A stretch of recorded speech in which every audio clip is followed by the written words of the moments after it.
ఎందుకంటే ఈశ్వరుడికి ఒక్కొక్క ఉపచారానికి ఒక్కొక్క ఫలితం చెప్పారు. అందులో పుష్పకైంకర్యానికి ఫలితం ఏమిటి, ధూపానికి ఏంటి, దీపానికి జ్ఞానం ఫలంట, నైవేద్యానికి ఆయుస్తృప్తిశ్చ నైవేద్యాత్ అన్నారు. ఆయుష్ తృప్తి ఈ రెండు నైవేద్యం వల్ల కలుగుతాయి. కొందరు నైవేద్యం పెట్టాలండి అని అడుగుతూ ఉంటారు, మీరు తింటున్నారండి అని అడగాల్సి వస్తుంది. ఇక్కడ నైవేద్యం అంటే పెట్టడం వల్ల వచ్చే ఫలితం ఆయుష్ తృప్తి, దీపదానం వల్ల జ్ఞానం.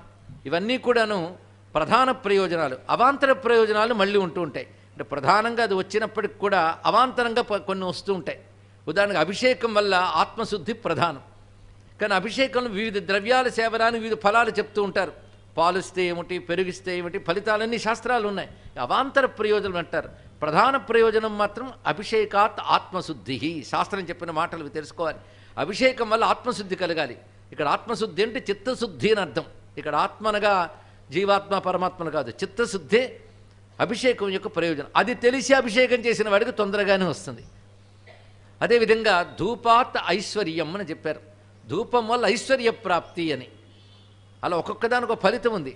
ఆ ఫలితం ఎవరికైనా కాలగతిలో క్రమంగా వస్తుంది. కానీ ఇతడి కైంకర్యానికి ఈశ్వరుడు సంతోషించి వెంటనే అంత ఐశ్వర్యాన్ని ప్రసాదించాడు. అంటే శాస్త్రం చెప్పిన వాక్యం సత్యమని అటువంటి చిత్తశుద్ధి కలిగిన భక్తుల విషయంలో సద్యఫలంగా వస్తుంది.